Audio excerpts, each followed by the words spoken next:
Hi, friends. I just wanted to drop in and share something powerful that I learned through my meditation. And like I always say, I never keep a good thing to myself. So it's in the book of First Chronicles, chapter 14 and verse 10. And then we can skip a few verses all the way to verse 14. And basically, this is the story of King David. He had just been crowned king, and the Philistines came up and rose up against him. And so, what I loved about David is that he went and he inquired of the Lord. And David was very specific. He didn't just inquire of the Lord in the sense of like, okay, what should I do? He was very specific and he asked God two things. And the first thing was, shall I go up against the Philistines? Will you give them to me? So here are two things. It's not just that he was asking for permission to go against the Philistines, but he wanted to make sure that God was going to give him victory. And so God says, yes, go up against them, and I shall give them up to you.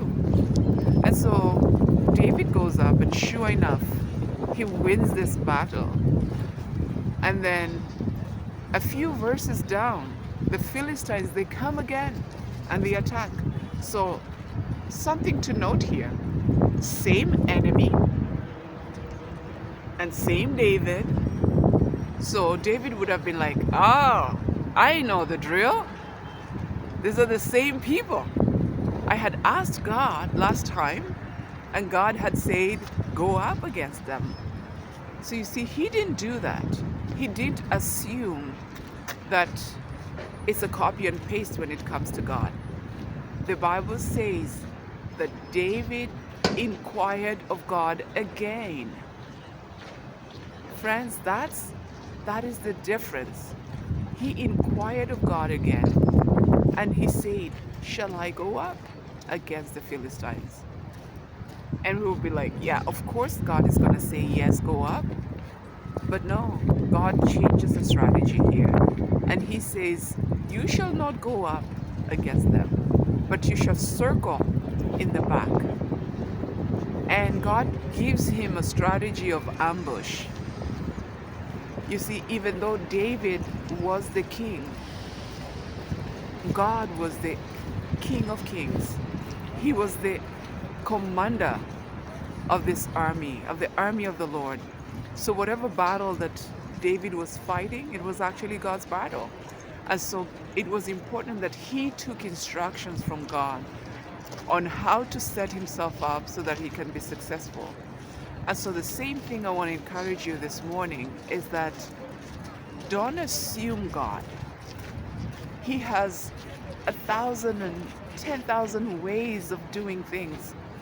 Sometimes we get so accustomed to God that we don't even go and ask him because we think like, well, it was the same thing. Last time he said it's okay.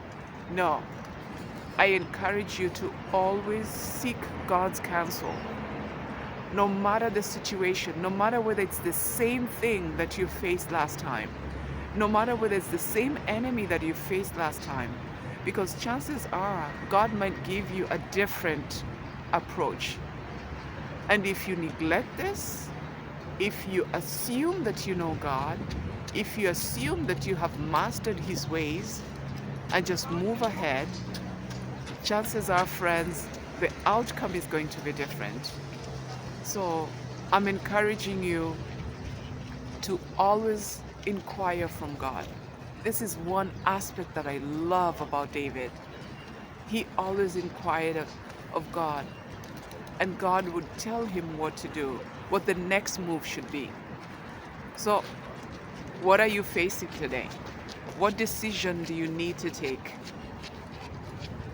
Maybe you know what you should do. Maybe in your heart you're leaning towards something and you just want God to say yes. I'm inviting you to inquire of God. Inquire what he wants you to do. Inquire of him how you should approach it. The same way with David.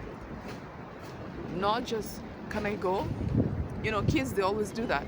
Mommy, mommy, can I go? Can I go, please? Can I go? And all they're looking for is a yes.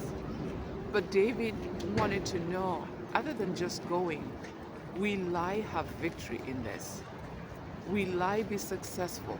Will you hand in the enemy to me? So when you're asking God, be specific. Ask for His will, and you will see it will make a huge difference on the outcome. I hope this has been a blessing for you. Enjoy your day. Stay rooted. Stay true. Until next time, God bless you.